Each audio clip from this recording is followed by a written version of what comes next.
Baik saudara, konsep Malaysia Madani adalah usaha mengemudi dan mengangkat semula martabat serta kegemilangan negara di pesada dunia dengan berteraskan 6 rukun iaitu kemampanan, kesejahteraan, daya cipta, hormat, keyakinan dan ihsan.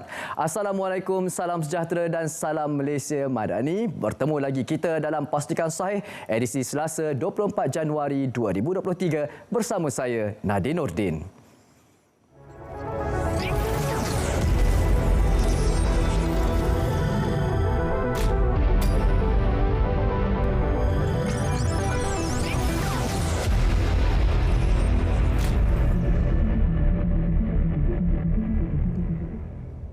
Peringatan semua, sekiranya anda menyebarkan maklumat palsu menerusi SMS atau media sosial, ianya adalah kesalahan di bawah Seksyen 211 dan 233 Akta Komunikasi dan Multimedia 1998. Jika dapati bersalah, boleh disaman tidak lebih RM50,000 atau dipenjara tidak lebih setahun atau kedua-duanya sekali.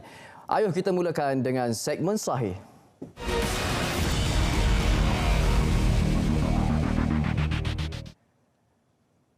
Waspada semua, skema kini menyamar sebagai pihak NSRC. National Scam Response Centre NSRC tidak akan menghubungi atau menghantar apa-apa link melalui WhatsApp atau SMS kepada anda dan tidak akan meminta maklumat perbankan anda seperti nombor TAC, ID, kata laluan, nombor kad ATM dan lain-lain maklumat. NSRC juga tidak mempunyai aplikasi atau laman sesawang untuk mana-mana pihak memasukkan maklumat akaun bank bagi tujuan siasatan atau lain-lain. Mangsa jenayah penipuan siber hanya perlu menghubungi pihak NSRC di talian 997 tanpa perlu isi apa-apa maklumat akaun di dalam mana-mana laman sesawang. Mohon agar semua dapat menyebarkan maklumat ini sebelum ramai yang terjerat. Jangan biarkan skamer semakin bijak dari kita. Ambil tahu, jangan tertipu. Waspada seterusnya terhadap skamer yang menyamar sebagai pihak Touch and Go. Modus operandi skamer ini akan menghubungi pengguna dengan tawaran naik taraf kad palsu di mana mereka boleh menukar kad Touch and Go mereka untuk versi yang dipertingkatkan. Skamer ini akan meminta 4 digit terakhir nombor kad pengenalannya dan nombor OTP yang telah dihantar ke telefon bimbitnya untuk menyelesaikan proses tersebut. Skamer juga berkata akaun pengguna akan dikunci jika tidak memberi kerjasama. Skamer juga akan cuba meyakinkan pengguna bahawa tawaran itu sah dengan berkongsi foto staf ID mereka yang jelas. Perhatian semua, pihak Touch and Go e-wallet telah mengeluarkan amaran mengingatkan orang ramai supaya berhati-hati dengan taktik penipuan baharu oleh penipu yang mendakwa sebagai pekerja syarikat. Orang awam diminta untuk sentiasa berjaga-jaga bagi memastikan kita tidak tertipu dengan taktik skamer ini. E-wallet merupakan antara aplikasi yang banyak digunakan untuk transaksi jual beli. Ia adalah wang kita, jangan terpedaya. Kempen Klik dengan Bijak. Apakah ia? Jom sama-sama kita saksikan pesanan mesra ini.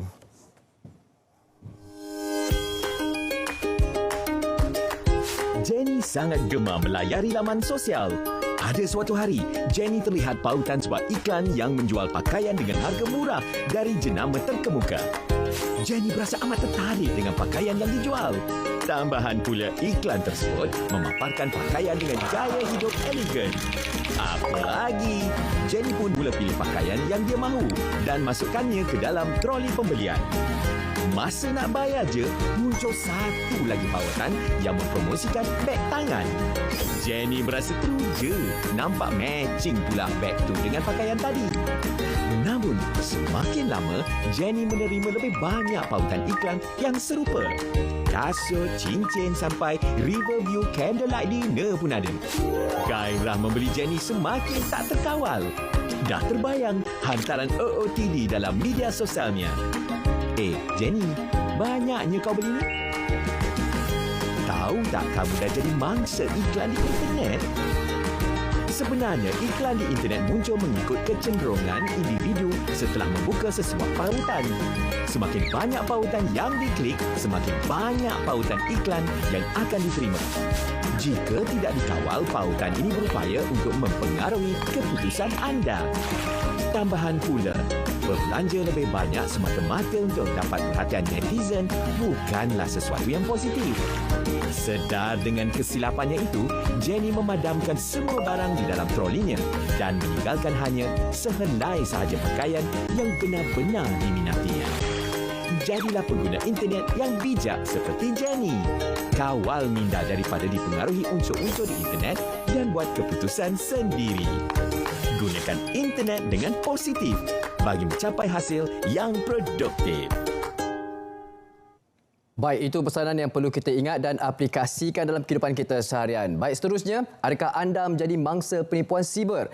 Jangan panik, jangan cemas. Apa yang perlu anda lakukan adalah menghubungi talian hotline Pusat Respons Scam Kebangsaan NSRC di talian 997 serta talian hotline bank anda dengan segera. Tindakan segera membolehkan pengesanan dana yang dicuri dengan lebih cepat dan pengambilan tindakan penguatkuasaan terhadap penjenayah. Hentikan spekulasi, hapuskan berita yang tidak pasti, tak pasti jangan kongsi. Pastikan saya berat seketika, kembali selepas ini dengan segmen semasa. Jangan ke mana-mana.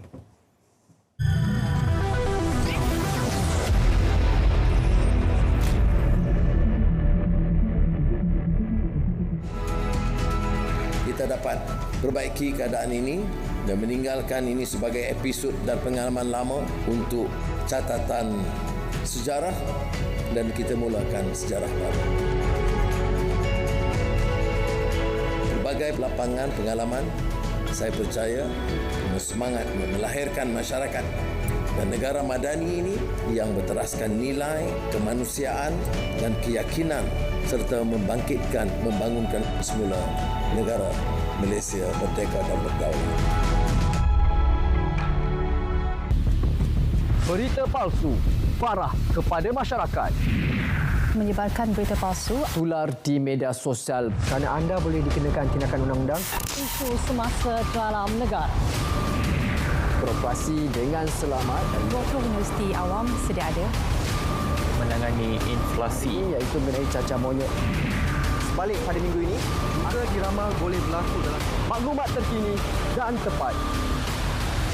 Bagi segmen notifikasi. Untuk minit terakhir menyambut Hari Jantung Sedunia. Hentikan spekulasi. Pastikan sahih. Tak pasti, jangan kongsi.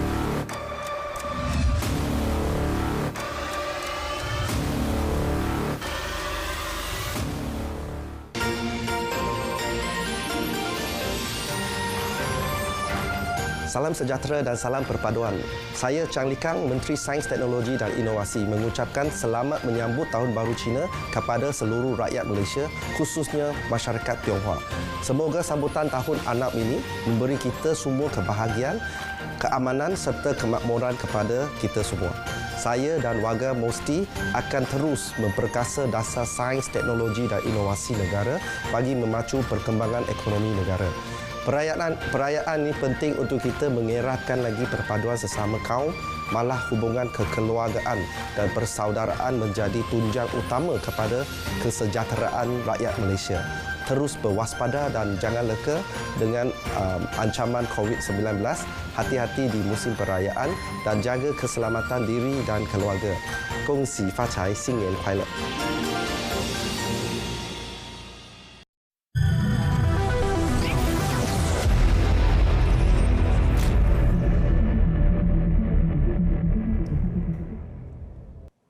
Selamat Tahun Baru Cina bagi anda yang meraihkannya. Terima kasih kerana masih lagi setia bersama kami dalam Pastikan Sahih. Seterusnya kita aktifkan segmen semasa.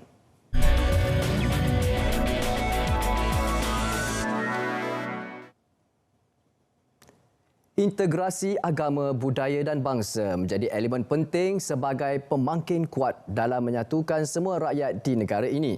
Elemen penting itu tidak seharusnya menjadi garis pemisah antara pelbagai kaum. Masyarakat yang benar-benar teguh hanya dilahirkan melalui persefahaman antara masyarakat berbilang kaum. Semua bangsa hendaklah memahami budaya yang berbeza, agama yang berbeza, bahasa yang berbeza, dan cara menyantuni ini akan melahirkan masyarakat yang benar-benar berpadu. Kita tidak mahu perbezaan-perbezaan menyebabkan garis pemisah antara pelbagai kaum, agama, bahasa dan budaya. Kita mahu perbezaan ini menjadi elemen penting kepada penyatuan rakyat Malaysia keseluruhannya.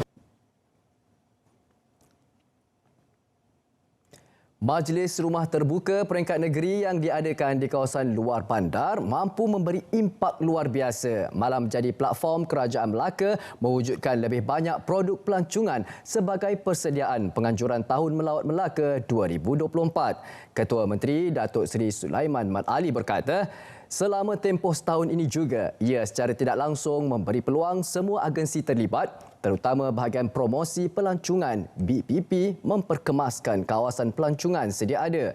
Sebagai contoh, buat julung kalinya, sambutan Rumah Terbuka Tahun Baharu Cina Peringkat Negeri diadakan di luar bandar dengan memilih Macap Umbu sebagai tuan rumah dan melihat persiapan yang dilaksanakan amat luar biasa.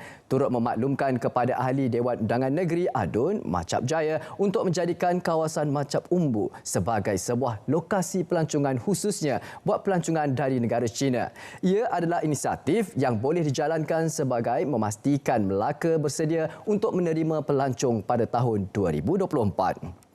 Seterusnya, program Semarak Seni Cilik Anjuran Jabatan Pelancongan Negeri Terengganu melalui Kampung Budaya Terengganu menjadi satu pendekatan terbaik untuk memupuk semangat cintakan seni dan budaya bermula dari bangku sekolah. Menurut Pengerusi Biro Sukan dan Kebudayaan Puspanita Terengganu, Tok Puan Ariza Ibrahim, pihaknya percaya dengan kerjasama semua pihak, ia mampu menjadi wadah terbaik dalam memelihara seni warisan bangsa di samping memupuk perpaduan dalam kalangan rakyat. Beliau berharap aktiviti sedemikian dapat dikembangkan ke seluruh Malaysia pada masa hadapan.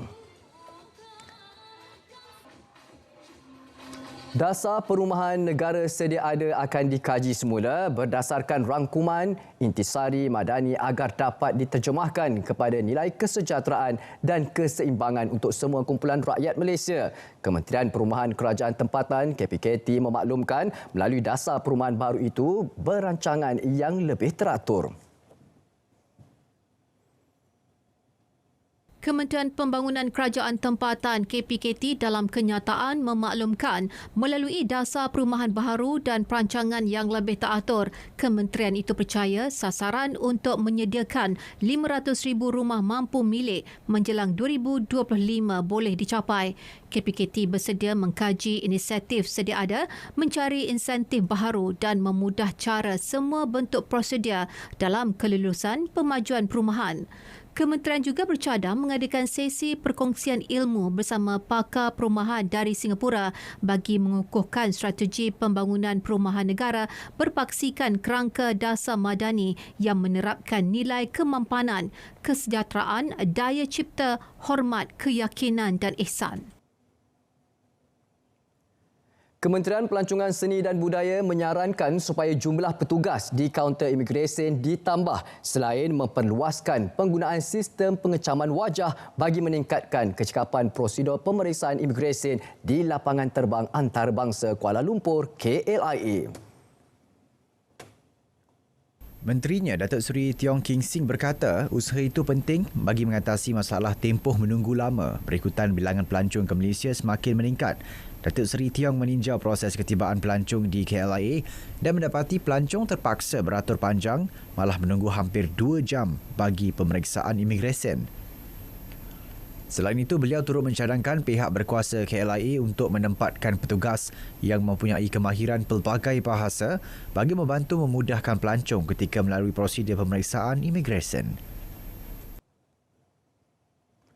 Ini pula konsep takdib diberi penekanan dalam usaha mentransformasikan sistem pendidikan negara agar selari dengan misi pembentukan masyarakat madani. Pendekatan takdib secara umumnya adalah proses mendidik yang memberi tumpuan kepada penyempurnaan akhlak dan perubahan perilaku ke arah yang lebih positif.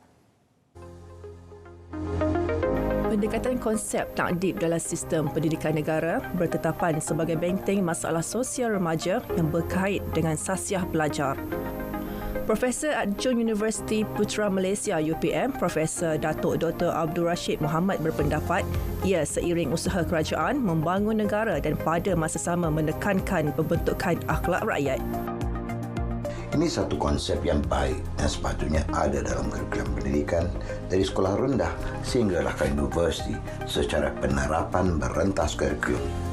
Dalam dunia moden, pula negara-negara seperti Sweden, Denmark, Norway dan Switzerland cuba menerapkan konsep global citizenship ini dengan membawa masuk ciri-ciri seperti membantu keluarga dan komuniti mereka menjadi lebih baik. Sebuah negara yang maju bukan sahaja meningkatkan kekuatan dan kekuasaan ekonomi tetapi juga keluhuran sasiah anak bangsa.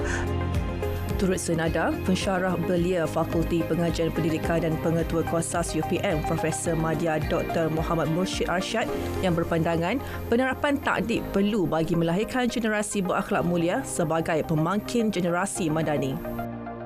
Dan kalau kita lihat bagaimana anak muda hari ini yang memiliki pengetahuan, bagaimana mereka menggarap pengetahuan tersebut dalam bentuk kemahiran dan akhirnya membentuk sifat mereka sebagai belia yang positif. Jadi saya nampak ia merupakan suatu resepi yang seimbang bagaimana kita menekankan konsep takdib dalam pembangunan belia. Bagi merealisasikannya, guru dan pendidik memainkan peranan penting agar konsep takdib dapat difahami seterusnya dihayati pelajar. Guru dan pendidik ini memainkan peranan yang sangat penting dalam memastikan konsep masyarakat madani dihayati.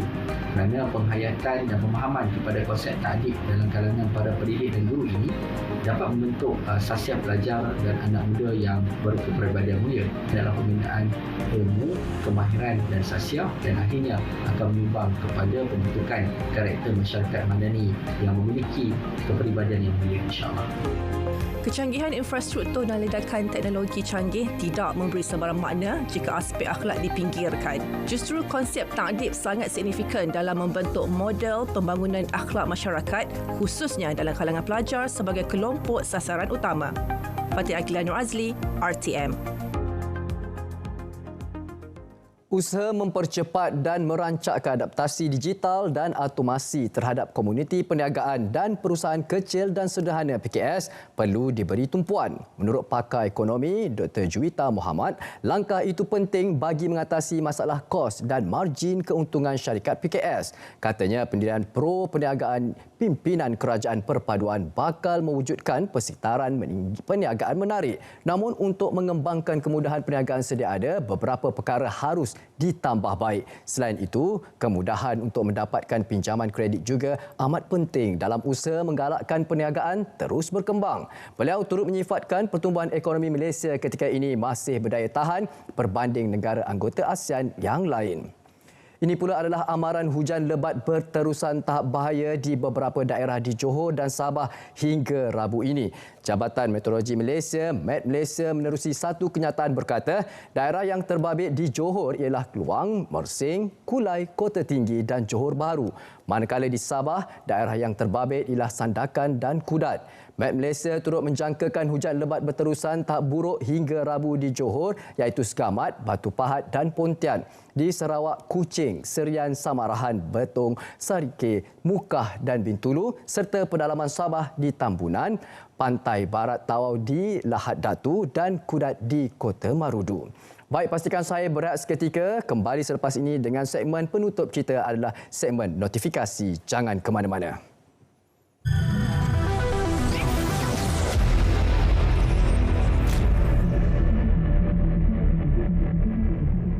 FIH Odisha Hoki Piala Dunia Lelaki 2023 membuka tirai persaingan. Barisan 20 pemain terbaik skuad hoki senior kebangsaan kini menggalas cabaran dalam kejohanan edisi ke-15.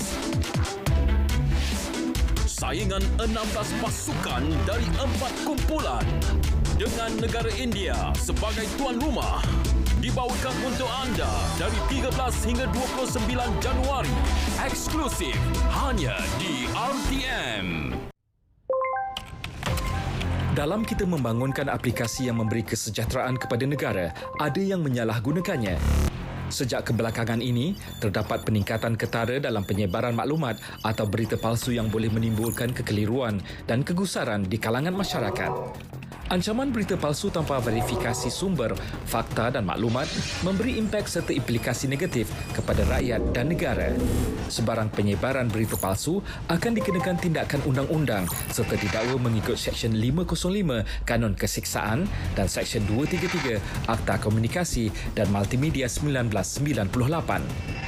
Denda maksimum RM50,000 atau penjara tidak melebihi 1 tahun atau kedua-duanya dan juga denda selanjutnya setiap hari kesalahan berjumlah RM1,000. Bersama, cegah berita palsu. Sebar fakta, bukan dusta. Tidak pasti, jangan kongsi.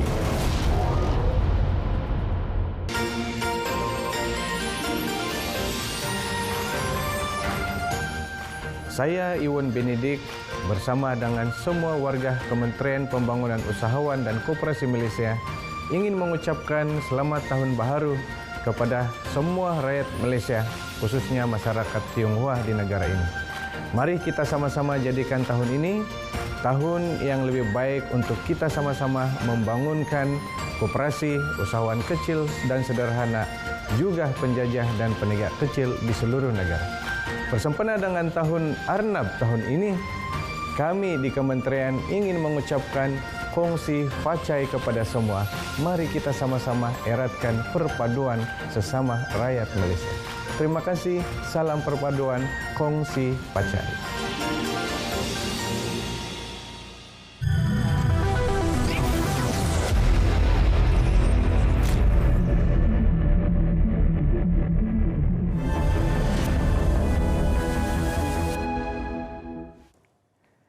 Terima kasih kerana masih lagi setia bersama kami dalam Pastikan Saya. Di minit-minit yang terakhir ini, seperti biasa, kami bawakan kepada anda segmen notifikasi di mana hebahan yang perlu kami war-warkan kepada anda untuk anda sertai. Ayo, mari sama-sama kita saksikan pada malam ini Bicara Naratif untuk tontonan anda semua untuk mendapatkan ilmu. Apakah ia? Bicara Naratif NSRC, Benteng Mangsa Penipuan Siber. Bersama tetamu yang diraikan, tamu ini akan membincangkan bagaimana NSRC jadi benteng mangsa penipuan siber. Kita akan sekat penipuan dalam talian ini dengan talian 997. Anda dapat saksikannya pada malam ini di saluran berita RTM My Freeview 123, juga siaran serentak di TV1. Untuk mudah, anda boleh muat turun aplikasi RTM Klik ke telefon pintar anda. Manakala untuk berkomunikasi, berinteraksi bersama dengan pengacara, anda boleh pergi ke Facebook page rasmi Berita RTM pada pukul 9 malam 24 Januari 2023 Selasa. Dan seterusnya, kita bawakan pula live secara langsung ilmu penting buat anda semua sepetang bersama Halal Malaysia JAKIM. Pada pukul 3.30 petang hingga 4 petang, live streaming di Facebook rasmi JAKIM. Antara topik yang dibawakan dan juga tarikh yang boleh kami kongsikan adalah bukan sahaja halal, bahkan bersih dan selamat pada 27 Januari 2023. Dan seterusnya kita ada pada 17 Februari 2023, kecukupan dokumen ambil tahu. Anda boleh saksikan di live streaming Facebook page rasmi JAKIM. Dan seterusnya kita bagikan maklumat seterusnya, kejohanan kuda lasak antarabangsa Piala Polis Diraja Malaysia pada 27 hingga 29 Januari 2023, Terengganu International Endurance Park TIEP, Lembah Bidung, Situ Terengganu. Ayuh sama-sama kita sertai acara kejohanan kuda lasak antarabangsa. Dan juga application 4 Januari 2023, intake is now open. Ayuh sama-sama kita isi mana-mana yang ingin isi untuk pengisian ini. Anda boleh pergi ke di www.unikl.edu.my. Itu untuk maklumat anda. Dan seperti biasa, kami dipastikan sahih sekiranya anda ada yang tertanya-tanya bagaimana untuk memastikan sesuatu berita. Apa yang perlu anda lakukan apabila anda dapat berita di media sosial, anda boleh salurkan ke portal sebenarnya.my. Dan jika sekiranya anda mangsa penipuan dalam talian, apa yang perlu anda hubungi? Sentiasa kami ingatkan kepada anda, hubungi talian 997 ataupun talian hotline bank anda. Baik, sampai di sini saja Pastikan Saya. InsyaAllah kita akan berjumpa lagi pada hari esok pada pukul 4.05 petang di saluran berita RTM My Freeview 123, juga siaran serentak di TV1. Assalamualaikum, salam sejahtera dan juga salam Malaysia.